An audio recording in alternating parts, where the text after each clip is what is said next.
Hats, holidays and the high life. Meet Princesses Beatrice and Eugenie. They seem more like twins than sisters. Nobody says Beatrice or Eugenie separately. It is Beatrice and Eugenie. They sort of come together in a pair. Nice dress. Thank you. They're the princesses we love to mock. It looked to the public, that they were never doing anything that involved any serious thought. Their parents, Fergie and Andrew, have brought shame and scandal on their daughters. Good embarrassment, sir. They've done so many things which are almost unbelievably stupid that inevitably the daughters are dragged in. I let the side down. Simple as that. The 9th and 10th in line to the throne have been subject to ridicule in the media. We've had almost as many hats as we've had holidays, and just like our holidays, most of them have been free. Beatrice was widely mocked for her Philip Tracy hat, which was compared from everything from a pretzel to a Lucy. They've been accused of extravagance and privilege. Beatrice famously had about 15 holidays in a year in which she was supposed to be working. And Eugenie definitely got herself a bit of a reputation as a party princess. We've had to learn some lessons the hard way. But how much do we really know about them? A lot of people don't realise that they don't get any money formally from the state. Tonight, using rarely seen footage and in their own words, we reveal the truth about these much maligned princesses. Growing up in the public eye means that every embarrassing, slightly awkward growth spurt or hilarious fashion moment are published around the world. Now happily married and with the birth of a baby boy for Eugenie, we ask whether they've finally managed to free themselves from their parents' controversial shadows. I think there is a lot about the York sisters to be celebrated. Are they pampered princesses? I don't think they are at all. I think they're the reverse.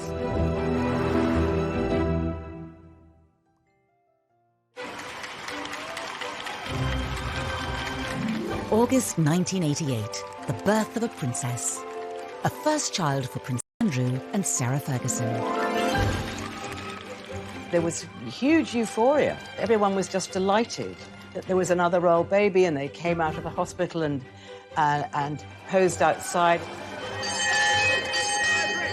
From all the people of London, congratulations to Her Royal Highness on the birth of a baby girl. It was kind of national jubilation because here was the first royal princess since Princess Anne. Princess Beatrice Elizabeth Mary, blissfully unaware of tradition or ceremonial, took over the proceedings. She was startlingly well behaved, but she did seem to have a sense of occasion. The name Beatrice was really, it was Queen Victoria's daughter, Beatrice, that she was named after. She's Beatrice Elizabeth Mary. So Beatrice has the names of all English queens since 19... Within 2 years, there was a sister for the young princess. Princess Eugenie arrived 19 months after her sister Beatrice in the March of 1990. The Duchess emerged from the Portland hospital, ready to give the world a first glimpse of a new royal baby. Princess Eugenie was fast asleep, blissfully unaware of her celebrity status. I think everyone was still wishing the Yorks well, and this was an exciting new addition for the family, even if people weren't quite sure how to pronounce Eugenie's name. Prince Andrew's children would be royal highnesses and princesses. I mean, unless he said, look, I don't want them to have titles. Princess Anne had turned down titles for her children, Peter and Zara. But the Duke and Duchess of York thought it only right that their children should have all the privileges of senior royals. They very much wanted them to be princesses and thought that maybe they would certainly end up as working royals. Prince Andrew's insistence that his daughters be treated as senior royals would lead to criticism of the princesses as they grew older.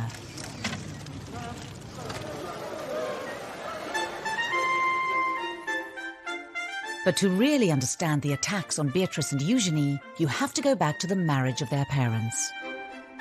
It was very much the fairy tale, and I think the British public bought into it.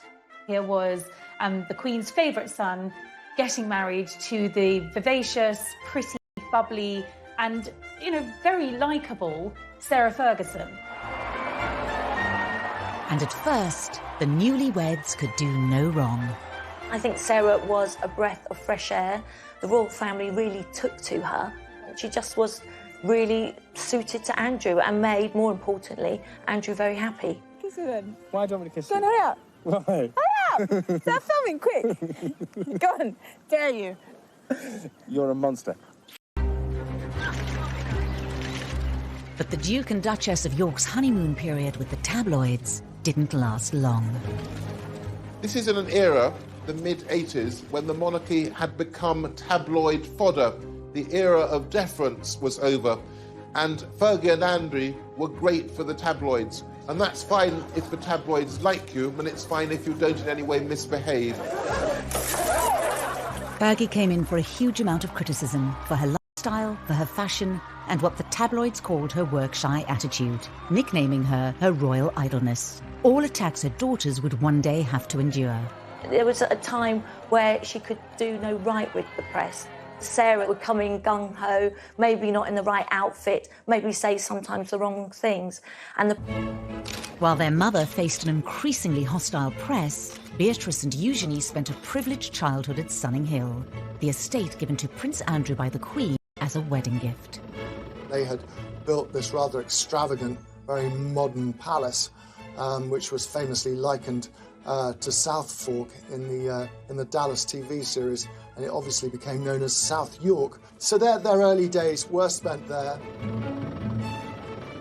They were probably far more indulged than ordinary children. I remember going once to the house where they were staying and being absolutely astounded. There was a little sort of building in the garden, and it was absolutely full of Barbie dolls. So they had a lot of stuff, but they were very, very well brought up. Beatrice and Eugenie were also doted on by their grandparents. The Yorks lived a short drive from Windsor Castle and visited often. The Queen adored Eugenie and Beatrice. She saw in them something of her own relationship as a child with Margaret. Well caught, but the next one is butter fingers. They would often go and have tea with the Queen and Prince Philip, and I think, again, Fergie said that they had, 3 sets of manners. One was for home, one was for when they were out, and the third lot was when they were with the Queen, and they had to be very careful and mind their P's and Q's. Sarah Ferguson's own parents had divorced, and her mother had left to live in Argentina when Sarah was 12. I remember Sarah once telling me that she wrote a letter to her mum, actually blaming herself for mum leaving. She thought it was something to do with her, and she wanted to be there for her children all the time and have that special bond and that special closeness. Within the first few years of the princesses' lives, Andrew and Sarah's marriage was showing signs of strain. As a serving officer in the Navy, Andrew was spending just 40 days a year at home, leaving Fergie to bring up the still young Beatrice and Eugenie alone. I think the cracks started to show when Prince Andrew was away so much with the Navy. He wasn't with her. His posting follows 3 months of specialised training, and the Duke will now lead a flight team aboard the frigate for around 18 months. He wasn't there with the girls and bringing them up as she'd hoped, and I think Sarah really started to miss him and miss that family bond, that family life. Beatrice was 3 and Eugenie just a toddler when their parents' marriage finally fell apart. And in 1992, photos surfaced in the press of showing the Duchess and her 2 children with a Texan Steve Wyatt.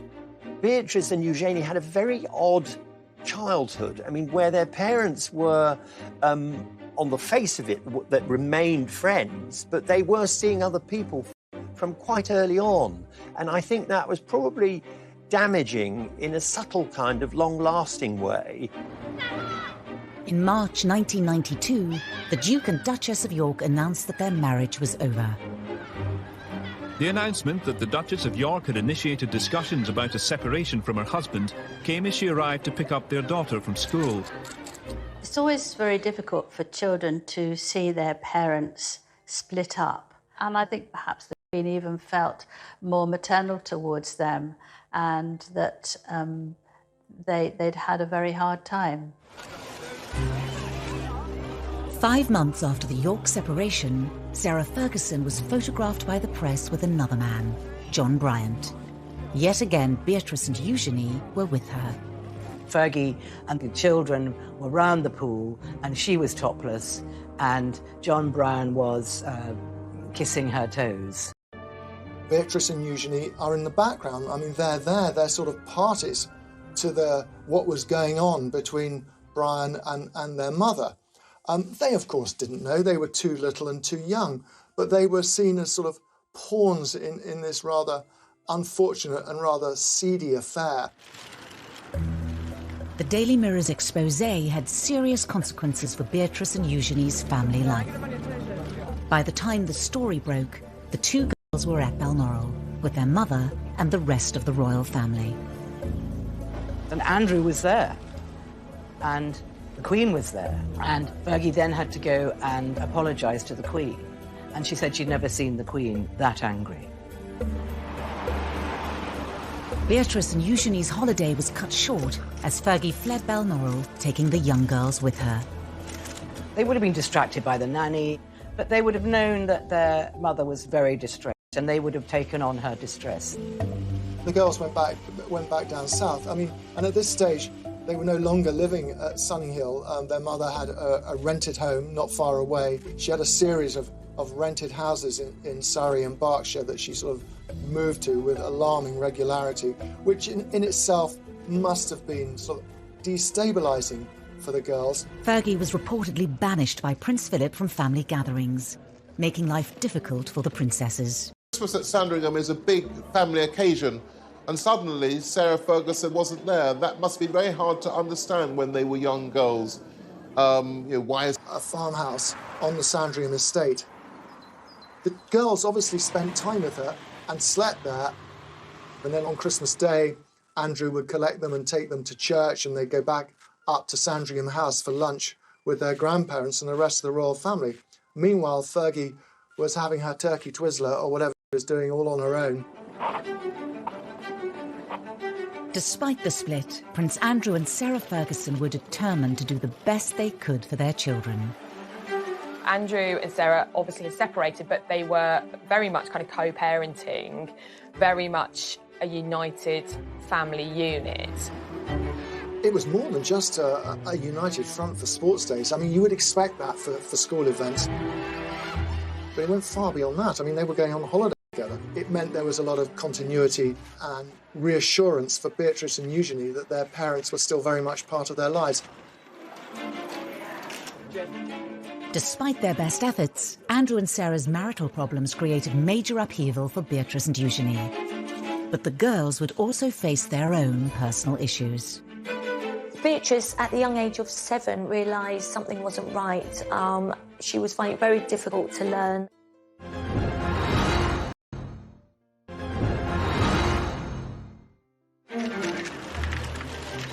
Beatrice was 7 years old and Eugenie 6 when their parents' divorce was finalised in 1996. Needing to pay off debts of more than £1 million, their mother took work in the United States. Their mother was spending a lot of time in the States, really trying to clear off an enormous debt that she'd accumulated, from TV projects to book projects. You know, Sarah was literally trying to do anything she could to get herself out of spiralling debts. Their lives were regulated by the school terms, which was probably a very good thing. So I think that they didn't suffer in any way from the fact that their mother had to go and earn money and had to spend a lot of time in New York. But as her mother was increasingly away, Beatrice was facing up to her own difficulties. She'd been diagnosed with dyslexia. Beatrice, at the young age of 7, realised something wasn't right. She was finding it very difficult to learn, and she was worried she was going to get teased from others and wouldn't fit in. Beatrice would later speak movingly of the condition in an interview for the charity Made by Dyslexia. You know, I remember we had different coloured books to describe how far away your reading levels had got to. And I was always on the white books. My best friends were always on the yellow books or the green books. They were so far ahead. And I think at that stage, those moments of doubt just pop into your head. Upending royal tradition, it was decided to keep Beatrice at a local school in nearby Ascot. I think Sarah felt it very important that Beatrice was made to feel very secure and that her mum was just round the corner if needed. But there were further issues for the family to deal with. Princess Eugenie, as she started to grow and develop develop, her parents noticed that there was something slightly different, slightly wrong in the way that her spine was developing. So she started a number of tests and went through a number of specialists. It really worried her. It worried her about her growth. It worried the whole family. It was a very sort of scary time. At 12, Eugenie was diagnosed with scoliosis, curvature of the spine. She needed 8 hours of surgery, speaking out about it later to raise money for the hospital that treated her. I had scoliosis of the spine, which my mum found. They put metal rods in my neck and 8-inch screws up my back, which have now fused together and keep me straight. She makes private visits to see patients, and I understand that she writes to many child patients who have to undergo the same thing as her to say, look, I had it done, best decision in my life. Yes, it was tricky. Yes, I had to wear a back brace, but the upshot of that is that I'm able to ride, I'm able to walk, I'm able to ski, I'm able to lead a completely active life. In their young lives, the princesses had coped with the public scandals surrounding their parents and their private battles. There would be further struggles ahead as they carved out new roles for themselves. But uniquely, they always faced these challenges together. They're very close friends and very close sisters, but they're very different personalities. Beatrice is perhaps a more formal and more reserved. Eugenie is, I suppose, what might be described as bubbly and chatty. The more confident Eugenie chose to go away to Marlborough College, the co-ed public school also attended by Kate Middleton. Marlborough is quite progressive boarding school. It's very sporty. It does a lot of art, does a lot of drama. It's not just about the academic achievement of its pupils. And that really suited Eugenie, I think. And she made a core group of friends there with whom she'll be friends for life. Beatrice, who is, I think, the quieter and perhaps shyer of the two girls, went to an all-girls school in Ascot. She delayed her GCSEs for a year because of her dyslexia, and she didn't get the best grades, but she did go on to become head girl. William and Harry. There was a stage when kind of Harry was falling out of nightclubs, and it would normally be Eugenie as his right-hand wing woman. And they certainly enjoyed themselves, and Eugenie definitely got herself a bit of a reputation as a party princess. Away from the limelight, the public began to see a different side to the princesses, and one that wouldn't go down well.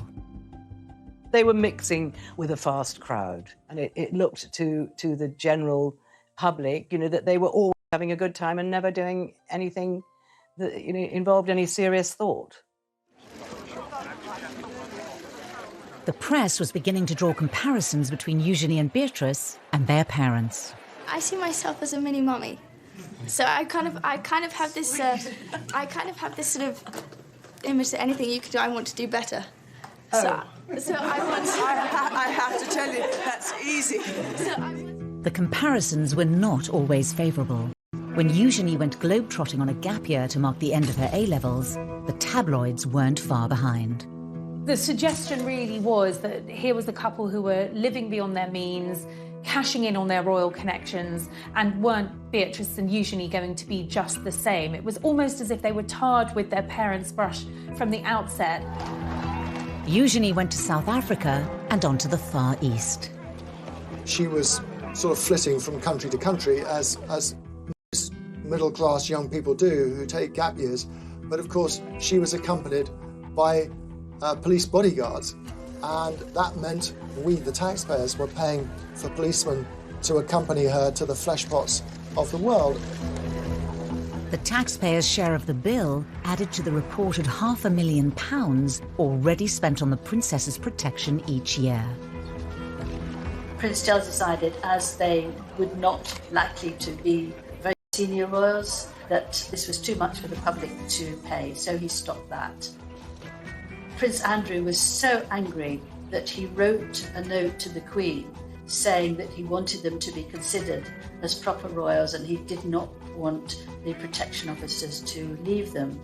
Usually the Queen gave in to him. She had this huge soft spot for him and he could persuade her to his way, but this time she refused. Written off as pampered princesses, Eugenie and Beatrice tried to keep a low profile. And in 2010, the sisters, now just 20 and 21, found themselves embroiled in another of their mother's scandals. She was caught on camera, essentially selling access to her husband and to someone who she believed was a... And when you can, to me, open doors. New Prince Andrew? Yeah. Is that a deal? Yeah. It was a nightmare for Sarah Ferguson. It was a nightmare for her children. It was just a sort of a nightmare for everyone. Beatrice was with her mother when the phone call came, warning them that the news of the world was publishing the exposé. Beatrice, who was at a party held by Naomi Campbell, the model, just kept asking her mother, how did this happen? You know, how? And they left the party immediately, effectively went into hiding, knowing that once again, her mother's reputation was about to be completely trashed. Beatrix admitted that she spent several days crying, and one of her friends went and stayed with her overnight for 2 days because she was so traumatised and so unhappy. Her anger was directed at the press. And just as they have done throughout their lives, Beatrice and Eugenie leapt to the defence of their mother. They called themselves the tripod, and that's exactly what they were. They leaned on each other, they depended on one another, they were absolutely a unit, and nothing was going to come between them. Over the coming years, it would be the turn of Sarah Ferguson to defend her daughters against their critics. People have been so brutal to them, particularly in the press, about how they look. And Sarah spoke to the editor at the time and just said, look, just back off. It's not fair.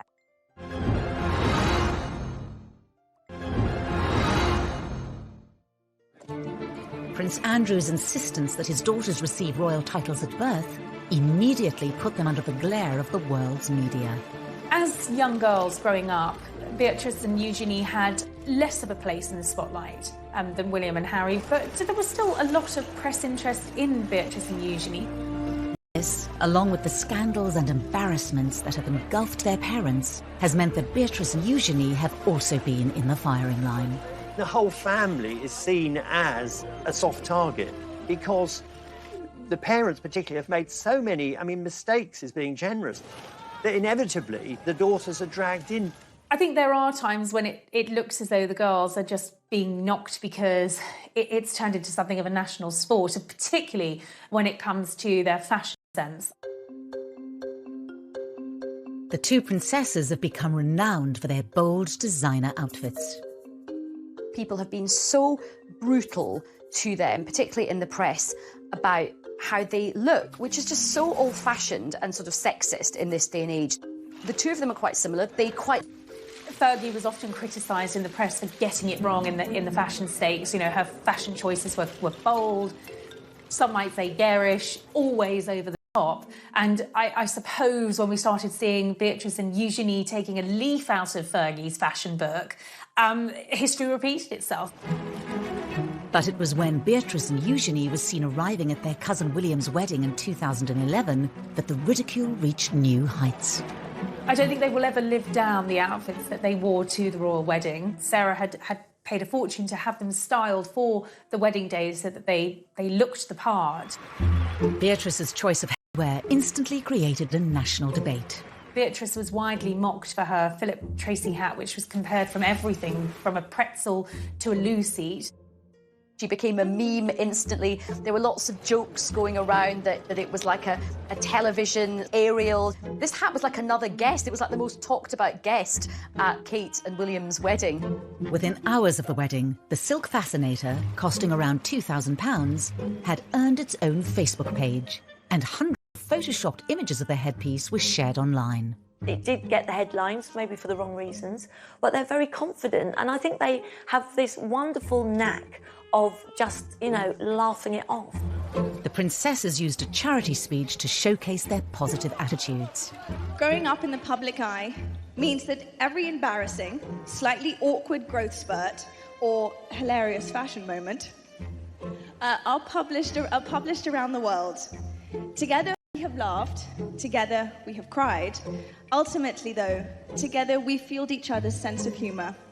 Beatrice actually did something very clever. She turned the thing around brilliantly by auctioning the offending fascinator. It raised £81,000 for charity, which she got a lot of good publicity for that. And it showed that, unlike her parents, there are times when Beatrice is quick on her feet. The princess's love of headwear became infamous and was mocked by the critically acclaimed Channel 4 show, The Windsors. If there's one thing we're famous for, it's our... holidays. Yeah. Hats. So basically, this is just like a small selection of some of the incredible fascinators that I've got.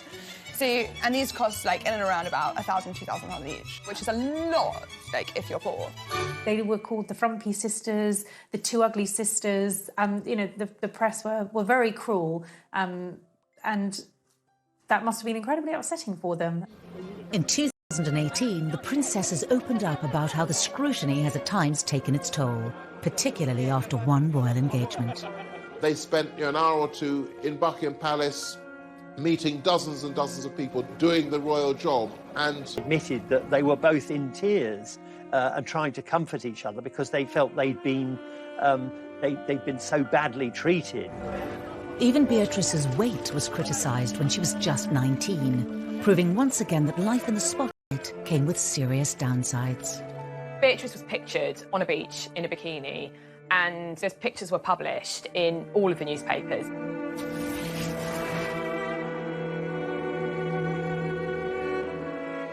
Sarah was really upset, and she is very protective of her daughters. And I think she spoke to the editor of the Daily Mail at the time and she said, look, just back off. It's not fair. Sarah also used an interview about her TV programme, The Duchess on the Estate, to plead with the media. Everybody is talking about these zero models walking up and down the catwalk, and then they say they're all too thin. Victoria Beckham's too thin, and this person's too thin. And then someone who's a good size 10, oh, she's too fat, she doesn't take drugs, she doesn't smoke. You know, she's going to university in September reading history. Give the girl a break. It was probably reminding her of the fact that she had a very hard time in the press when she was younger as well. It's partly guilt by association. They're an easy target because their mother's always been a target. Even as they reached adulthood, the princesses struggled to escape their parents' shadow. I think that a lot of the things which have been said about Beatrice and Eugenie were kind of as though they were their parents' appendages and as though they weren't independent people. There is one area of Beatrice and Eugenie's lives that gets very little press coverage. I think people don't realise that both Beatrice and Eugenie do actually have full-time jobs and they have built up their own independent careers. And of course, a lot of people don't realise that they don't get any money formally from the state. When it comes to their careers, Beatrice and Eugenie are often tarnished in the media by their parents' reputations. Eugenie, we're going to have to get jobs. Is that like when Daddy has a party for Arabs and British businessmen? No, I think a job's where you have to go into a building or something. Yeah. As titled princesses, it was expected that Beatrice and Eugenie would become full-time working royals. When Charles made his vision for a streamlined monarchy really very clear around the time of the Diamond Jubilee celebration, and that was a big issue for Andrew. His view was that they had the HRH titles, therefore they are blood princesses, therefore they should be full-time working members of the royal family. It didn't pan out that way, and that definitely caused tensions between the royal brothers, Charles and Andrew. For Beatrice and Eugenie, the dilemma of being non-working royals who have princess titles lies at the heart of many of the issues they have to grapple with. For two members of the royal family who are as close as Eugenie and Beatrice to being core members, it is unusual to be working. They wanted to go out and get jobs, but it did take a while for them to get to that position. When they left university, came back from their gap year, you know, they were still living very much within the protective bubble of the palace. In 2011, Beatrice graduated university with a 2-1. After a year working in New York, she embarked on her current career in the tech industry, splitting her time between the UK and America. They've both actually done incredibly well. Beatrice is the Vice President of Strategies and Partnerships at an artificial intelligence agency, so she's really quite senior in the tech world. Eugenie followed in the footsteps of Beatrice. After also graduating with a 2-1 in 2012, she too moved to New York, but embarked on a very different career path to her sister. Eugenie has Seemingly always been interested in the arts, and she went to New York and worked for an online art business. Eugenie had also begun a relationship with her future husband, Jack Brooksbank, who she'd met on a ski trip. After dating long distance for 2 years, Eugenie returned to London in 2015. And then she came back and got an amazing job with a huge international art dealers called Hauser & Wirth in Mayfair. With careers outside the monarchy, Beatrice and Eugenie have gained experience that's out of reach for many of their royal relatives. They have one foot in the royal family because they still go to events with core members of the family, and they have one foot in the real world. They do it because they want to work and they're very grounded and they like being around normal people. Distancing themselves from their parents' reputations for failed money-making ventures, the girls forged more stable paths. But as members of one of the most famous families in the world, how normal can their lives really be? They do come back for things like Drooping the Colour and the garden parties in Buckingham Palace. And they do need someone who will understand that they can't be there 9 to 5, 5 days a week. Part of the reason that they have been employed is because of their network. It's because they're Princess Beatrice and Princess Eugenie, and they are styled as such. They kind of get the best of both worlds because they get to earn their own money, but they also still enjoy privileges of being princesses. We know that in the first year of working in their jobs, they had numerous holidays. They're not clocking in and clocking out, as it were. Beatrice and Eugenie certainly benefit from their royal privilege, and their HRH titles mean their every move is of public interest and open to scrutiny. The princess's jet-setting lifestyles made headlines once again in 2015. Beatrice famously had about 15 holidays in a year in which she was supposed to be working, and then was horrified when, this was criticised. She clearly thinks this is her private life. If her employer is happy, then that's absolutely fine. And the same applies to Eugenie. The princesses had clearly inherited Andrew and Sarah's love of the high life, and although not paid for by the state, the many holidays fueled their reputations as pampered princesses. Clearly somebody had a word and made it very clear that there needed to be some settling down. Otherwise, this really was risking damaging the reputation of the monarchy. The princesses showed they were able to respond to public perception in their speech for the charity We. As young working women in the public eye, we've had to learn some lessons the hard way. In many ways, we are grateful for that, in hindsight, naturally. As royals, they also carry out public duties too. Beatrice and Eugenie are patrons of a wide range of charities. In the same way that Sarah has always used her public profile to promote charitable causes, Beatrice and Eugenie have both been very active in the charity world and have chosen charities that are meaningful and relevant to them. So Beatrice has aligned herself with children's charities with a focus on education and the dyslexia charity that she works closely with. I really see the work that we're doing, raising awareness around dyslexia, as a true pillar to stand up the concept of reimagining education. Beatrice ran in the London Marathon in aid of charity, the first member of the royal family to do so in 2010. Really excited. I'm desperate to get to the start line. I'm desperate to get going. Eugenie has most recently focused on anti-slavery and empowering women. She went on to become the patron of the National Orthopaedic Hospital, where she had been treated for scoliosis when she was 12. Today, I'm so lucky to get to work with and support other young women who are going through the same thing. To encourage them to not let their diagnosis win, to live fearlessly too. Despite their dedication, their charitable efforts are often overlooked in the press. There's far too much focus on perhaps some of the outfits that they've been wearing or what they're getting up to in their private lives. And because there has been so much scandal associated with their parents, that has slightly overshadowed the good work that they have done themselves as individuals. I think in terms of their public conduct, they see the mistakes that both of their parents have made. So I think Beatrice and Eugenie have learnt from this. They've given very few rather short interviews, normally about something very specific, often a charity involvement. They want to live quiet lives below the radar, the antithesis of the lives that their parents have lived. That desire to largely remain out of the public eye is all well and good, but when it comes to royal romances, It was Eugenie trying to compete in glamour with Harry and Meghan's weddings, but this is someone who's ostensibly an ordinary working person.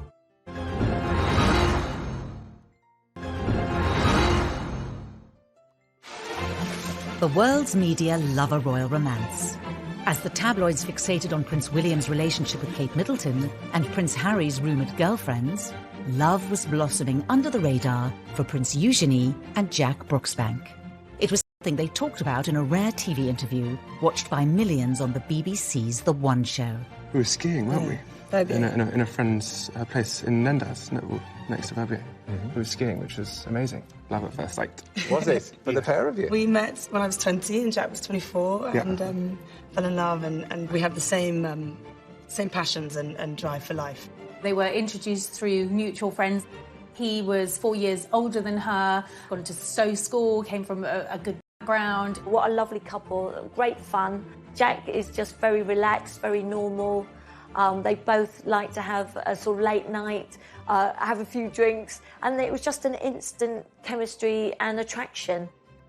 Eugenie hadn't had actually a very important or long-term relationship up until then. They dated for 7 years before they got married. Although not from an aristocratic background, Jack mixed in the same circles as Eugenie. They've got similar mutual friends. Jack gets on well with Prince Harry, and Sarah absolutely adored Jack, as did Beatrice, and he just seemed to fit in with the family so well. When they met, Jack was working at Mahiki nightclub, where Eugenie enjoyed nights out with Beatrice and her cousin Harry. He works in hospitality, he is a brand ambassador for a tequila company, Casamigo, and he didn't go to university, he actually went straight into the trade of hospitality. And even Jack couldn't escape being mocked in the Windsor's.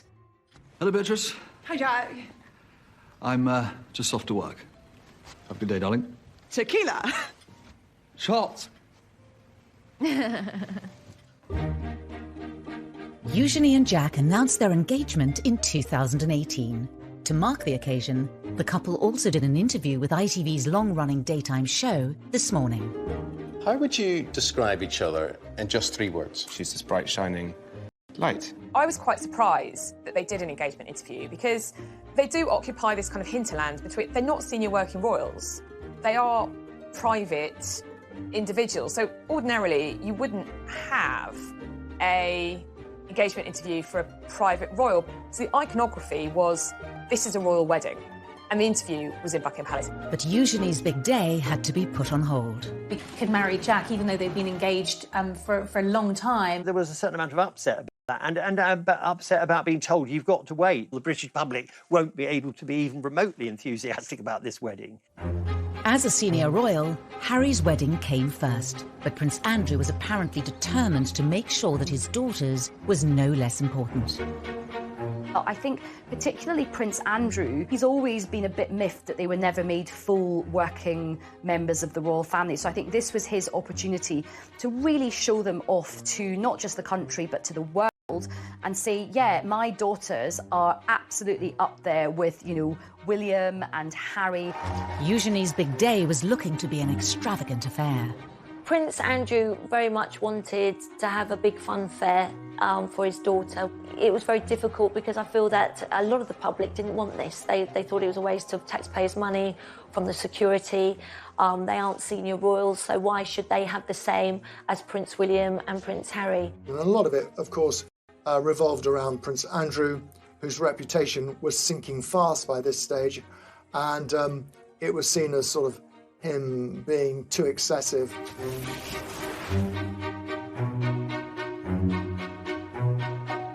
The reception wasn't footed by the taxpayer, but it was thought that all in all that the whole wedding would have cost between about £2 million, £2.5 million, and it was felt that quite a big chunk of that would have been for security.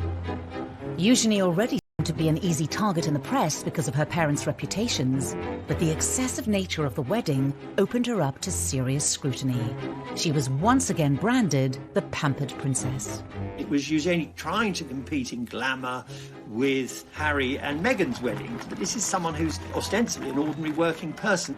And it kind of highlights this slightly problematic tightrope that both princesses have to walk, in that they are royal princesses, but yet they're not working members of the family. The wedding went ahead as planned. On the 12th of October 2018, Princess Eugenie and Jack Brooksbank were married at St George's Chapel, where Harry and Meghan had wed earlier that year. I don't think any of us quite knew what to expect of this wedding. Were the crowds going to turn out for this big day? It actually was a great success. The crowds were out. Eugenie wanted the big fairy tale wedding at Windsor Castle, and that was what she got. When it came to numbers, Eugenie and Jack did certainly outdo Harry and Meghan, with 200 more guests at their nuptials. The wedding was huge. I mean, I think there were 800 guests, but Fergie has a lot of friends and she loves parties, and she loves organising parties, and it was never going to be small. Among the 800 guests were many well-known faces. Eugenie has a contacts book, just like her mother's, packed with VIPs, famous people who aren't just famous people, they are her friends. There was Naomi Campbell, Cara and Poppy Delevingne, Demi Moore, Robbie Williams was there. In fact, Robbie Williams' wee girl was one of the Flower Girls.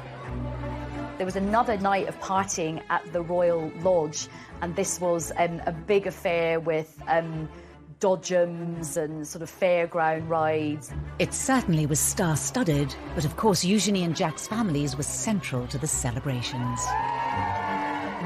Her father walked her down the aisle. Her sister was her head bridesmaid. She had her nieces and nephews, Princess Charlotte and Prince George, as part of the wedding party. So for all the famous faces in the pews, at the heart of the wedding, it was family, and that's very important to Eugenie. Despite years of having her fashion sense mocked, Eugenie's outfit choice on the day was widely admired and held great personal significance for the royal bride. There was lots of speculation in the press about who'd been chosen to design Eugenie's wedding dress, and Peter Pilotto was an unexpected choice. But the dress was beautiful. It was very different to anything we'd seen a royal bride wear, in that the back was deliberately low cut. And Eugenie later explained that she'd deliberately chosen that style to show off the scar from when she'd had her operation as a 12-year-old girl to correct the curvature of her spine. And the other thing is that she was wearing this beautiful tiara with emeralds in it, which was lent to her by the Queen. The tiara from the Queen was to show the strength and the closeness of their relationship. Whilst the weddings of Harry and William were broadcast to the world on the BBC as well as other channels, Eugenie's was not, which reportedly caused more angst for Andrew. His people asked the BBC if they would televise it, and the BBC said no. In the end, the ceremony was broadcast on ITV in an extended episode of This Morning, watched by 3 million people. There'll be a few more people than most people have. There are a few more than Harry had, but that's just the nature of Eugenie and Jack. They've got so many friends that they need a church of that size to fit them all in. I remember watching the interview they did with Prince Andrew, and I kind of winced. Our wedding's bigger than your wedding. Despite all Andrew and Sarah's efforts to ensure all eyes were on their daughter, attention once again turned back to Harry and Meghan. That day was somewhat overshadowed when, just a day later, Harry and Meghan publicly announced that they were expecting their first child itself. And understandably, that was upsetting for Princess Eugenie. Although Meghan and Eugenie get on perfectly well, they are not good friends. I just don't believe it was a coincidence. But after Eugenie had her fairy tale wedding in the spotlight, Beatrice had no choice but to keep hers out of sight. Suddenly, the entire world is looking at Prince Andrew and their family, and it is one of the biggest scandals. Thank you. Before Eugenie's marriage in October 2018, many had expected that older sister Beatrice would have been the first to walk down the aisle with long-term boyfriend Dave Clark. They were introduced through Prince William. Dave's a very charismatic guy, very popular. Sarah and Andrew adored him from the minute Beatrice brought him home. She's a very conventional young woman, so she wanted to get married. And it became clear, despite pressure from Beatrice, that Dave Clark didn't want to marry her. With no marriage in sight, the relationship came to an end in 2016. I think that for Beatrice, she'd invested 10 years of her life with a man that wasn't going to marry her, so that is a difficult situation for any young girl to be in.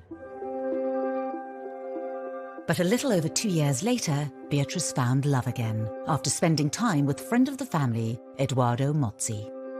They've known each other for a long, long time. However, they were reacquainted at Princess Eugenie's wedding.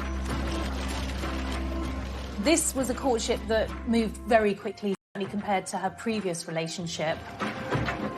Just a year after they started seeing each other, Edoardo proposed. Beatrice's engagement to Edoardo, he has known the family for a long time, so it couldn't have been happier for her. 36-year-old multimillionaire Mozzi made his fortune as a property developer after studying politics at Edinburgh University. He's of Italian heritage with an English mother, was brought up in England, and is a successful, talented, young professional man. After the engagement was announced, the date of the wedding was set for late May. Beatrice knew she wanted a smaller wedding. She didn't want the big wedding at St George's. You know, she'd watched Eugenie have this fabulous celebrity star-studded wedding and had loved that wedding, but it wasn't the wedding that she wanted. It was a step change in the position of Prince Andrew, who'd previously insisted that his daughters should have the biggest and best of everything. He made no bones about it. His children are the granddaughters of the Queen.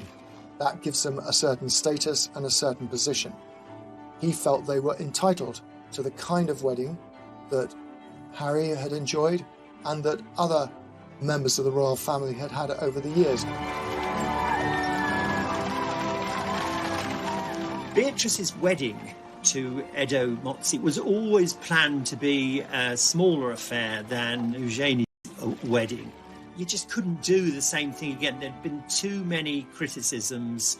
And more than that, of course, we were in a year where, well, to put it delicately, Andrew was once again in the most awful trouble. A scandal which had engulfed Prince Andrew for more than a decade hit the front pages once again and threatened to overshadow Beatrice's wedding day. The Yorks have gone through so many scandals, but by far the most damaging has been Andrew's relationship, his friendship with the late paedophile Jeffrey Epstein. It was kind of viewed that when a putative date in May was set for Beatrice's wedding, the firm, the palace machinery, were quite concerned with how it would look because they didn't want a massive kind of celebration a la Harry and Meghan or William and Kate because they thought it would be inappropriate. Prince Andrew has strongly denied the accusations made against him. In an attempt to draw a line under the affair and clear his name, he agreed to do a rare interview with the BBC inside Buckingham Palace. The Newsnight interview, which apparently Beatrice got slightly involved with because she thought they could sort it out. But of course it just got worse. Do you regret that trip? Yes. Do you regret the whole friendship with Epstein? Now, still not. The whole thing was just such a net for herself watching it. Really, really protective of her father. She probably felt angry at the BBC. It would have been heartbreaking for her, really, because her parents had relied on her advice for many other things. And this time she was in a very difficult situation and she went against her instinct. I wonder what effect all this has had on your close family. You've got daughters of your own. It has been what I would describe as a constant sore in the family. She wanted the right thing. She wanted her dad's name to be cleared. She believed in her dad. Anything she could do to try and save her father and also to save her wedding day. Their father was taken out of frontline royal duty, making a public wedding difficult. It was still going to be a royal wedding. No decisions have been taken over whether to film it. There would have been some photographers, and then the reception at Buckingham Palace would have been private. But of course, the COVID-19 pandemic threw everything up in the air. As the country went into lockdown, the wedding was postponed. Everyone felt so sorry for Beatrice because she was the one that, kept having to change her plans. And of course, this is a virus that doesn't discriminate in terms of class or privilege, and it doesn't matter if you are 9th in going to the throne, you still have to obey the same rules as the rest of us. But just 2 months later, in a move that shocked everyone, Princess Beatrice married in secret. These beautiful photos of the happy couple are the only official record of the day. COVID, in a way, lessened the embarrassment of a wedding at which Andrew had to virtually be brought in a sack because he was in such disgrace. Princess Beatrice managed to pull off something no modern member of the royal family has done. She managed to get married in secret, away from the prying eyes of the press and the long lenses of the pesky paparazzi. It ended up being in actually one of the most beautiful places in England, which is the chapel in the grounds of Royal Lodge, where the Queen worships every Sunday. The Queen was heavily involved in the wedding, even lending Beatrice a modified version of a vintage dress by Norman Hartnell that she herself had worn to a film premiere in 1962. It was just stunning. She looked absolutely beautiful. I think you can see that the Queen really does hold Beatrice very fondly. The Queen also offered her the tiara she'd worn on her own wedding day, in another clear sign of support for her granddaughter. For all the people who criticised her about all her outfits, she really had the last laugh because she looked absolutely bop. Press and the public. It was rather heartening to see the pictures, and I thought this is a very good way of dealing with Andrew's fall from grace, dealing with the pandemic. In a video announcing the winners of a drawing competition for the Forget-Me-Not Hospice, Beatrice talked for the first time in public about the wedding. Do you think this might be my wedding? Because I had a chance to get married this summer and it was so much fun. But I'm not sure I looked as smart as Russell Bear does in his outfit. I think Beatrice and Edo were actually very happy that it happened that way. It was very private, it was all very low-key, which is exactly what Beatrice and Edo wanted. With both princesses happily married, the birth of a new baby for Eugenie heralds a new generation for the House of York. Principally, it means some good news for the House of York. Andrew becomes a grandfather for the very first time at the age of 61. I think he's thrilled, as is Fergie.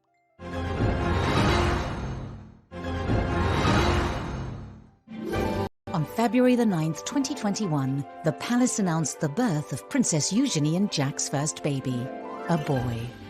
Princess Eugenie and husband Jack Brooksbank announced the arrival of their son. The Queen welcomed her 9th great-grandchild. The birth of a royal baby is always very exciting, and I think that there was just kind of general joy. I was told that Eugenie and Jack didn't know what they were having, so when little August was born, it was a surprise that he was a baby boy. In a break with tradition, Eugenie and Jack chose not to have a photo call on the hospital steps. Instead, they posted a photo of themselves on her Instagram page, holding their new baby boy. Royal babies, when they're first presented for their inaugural photo call, because that's what happens with a royal baby, they're usually swaddled up in a white blanket, something neutral, but Eugenie and Jack chose a blue blanket. Blue for a boy seems entirely appropriate, but it was a slight break with tradition. When it came to choosing names, Eugenie, like her mother, looked to her Victorian ancestors. She actually gave him very royal names. August is after Prince Albert, the husband of Queen Victoria, and Hawke is after Jack's great-great-great-great-grandfather. Philip, of course, after Eugenie's grandfather. Unlike his mother, Princess Eugenie, August will not have a royal title, and the chances of him ever becoming king are extremely remote. Eugenie's new baby will be number 11 in the royal line of succession. Unfortunately, he won't remain there long, because once Prince Harry and Meghan give birth to their second child, August will bump down to number 12. Up until the birth, both York sisters continued their work with the charities of which they're patrons, even under lockdown. I wanted to let you all know that you're not all nominees, you're all winners! I think to see the great work these girls do, that even with this pandemic that we're all in, it was so amazing and so special for those that were winning these awards. So thank you so much for sharing today and for doing all that you can to support young people and Teenage Cancer Trust. They've tried to tell people their own ways of managing very difficult things and also to, I think, inspire them. Beatrice has been an ambassador for the Forget-Me-Not Children's Hospice for than 8 years, and during isolation sent a heartfelt message of encouragement to the young people and families who were supported by the charity. I know that this is an incredibly challenging time, especially for those living in isolation, not receiving that face-to-face support, which is delivered by the incredible nurses and staff at the hospice. Between them, the sisters are patrons and ambassadors to over 17 charities, which they support in their spare time alongside their full-time jobs. This dedication appears in stark contrast to their portrayal as spoilt and brash princesses in the media. So they may have had criticism because people didn't like their hats, which is fairly absurd.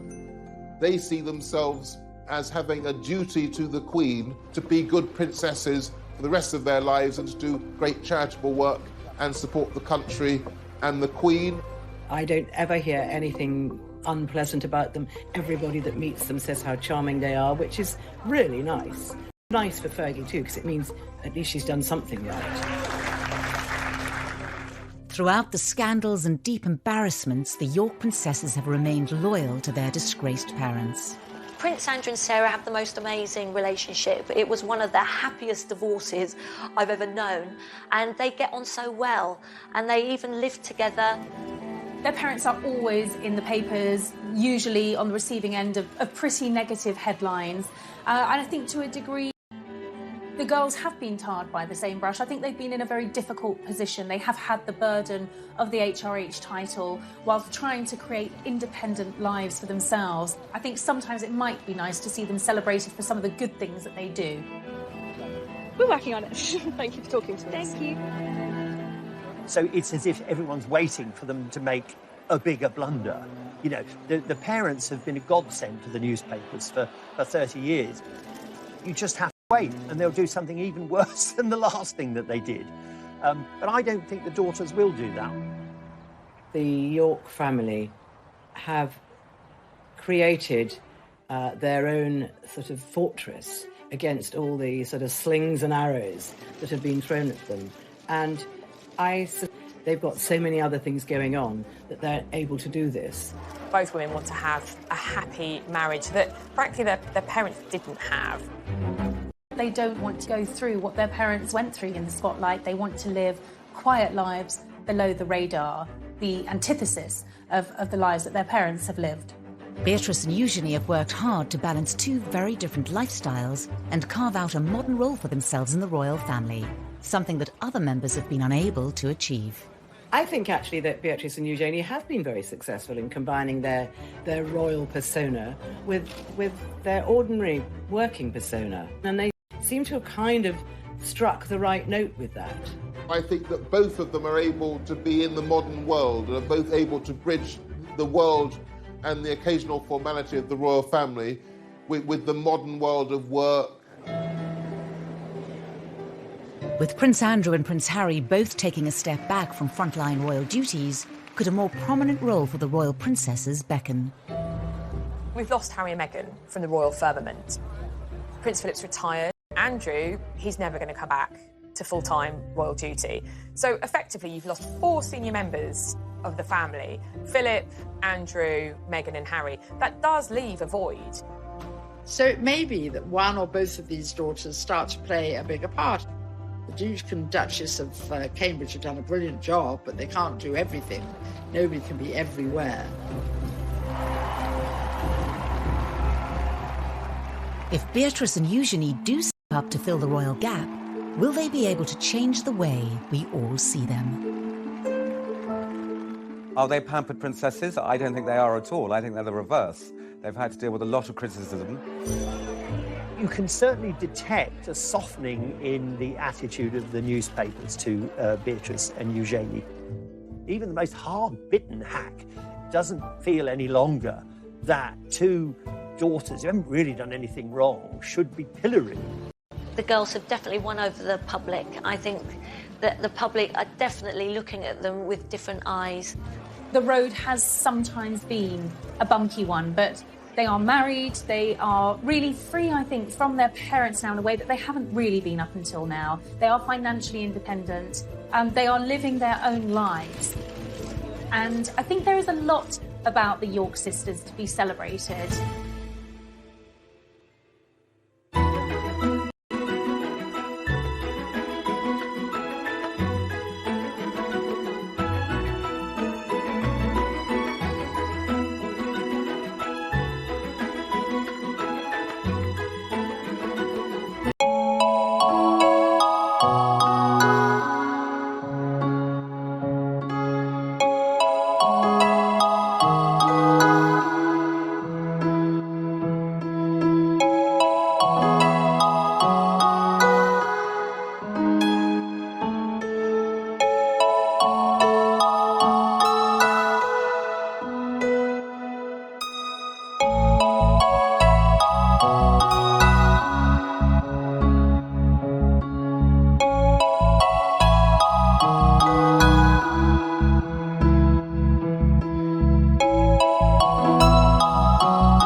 mắt buông tay thả trôi gương mặt quên.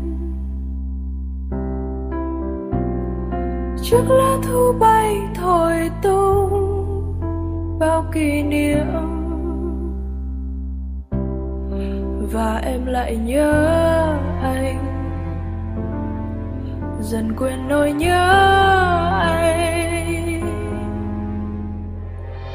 Một ngày như bao ngày khi mặt trời lên, chỉ còn bóng em một mình,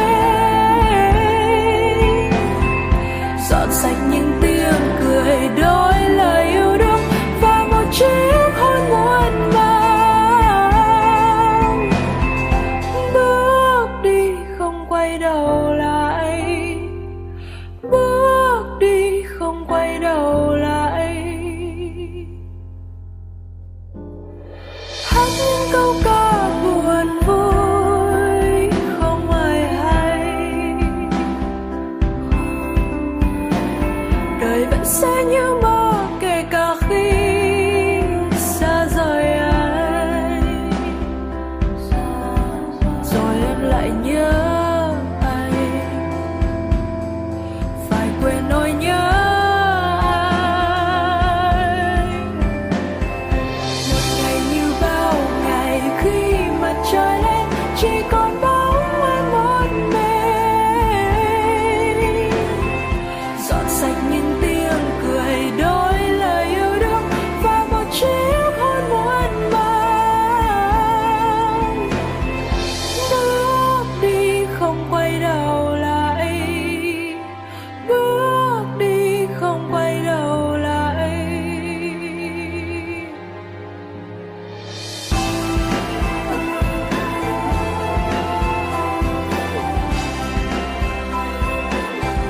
Followed in the footsteps of Beatrice. After also graduating with a 2-1 in 2012, she too moved to New York, but embarked on a very different career path to her sister. Eugenie has seemingly always been interested in the arts, and she went to New York and worked for an online art business. Eugenie had also begun a relationship with her future husband, Jack Brooksbank, who she'd met on a ski trip. After dating long distance for 2 years, Eugenie returned to London in 2015. And then she came back and got an amazing job with a huge international art dealers called Hauser & Wirth in Mayfair. With careers outside the monarchy, Beatrice and Eugenie have gained experience that's out of reach for many of their royal relatives. They have one foot in the royal family because they still go to events with core members of the family, and they have one foot in the real world. They do it because they want to work and they're very grounded and they like being around normal people. Distancing themselves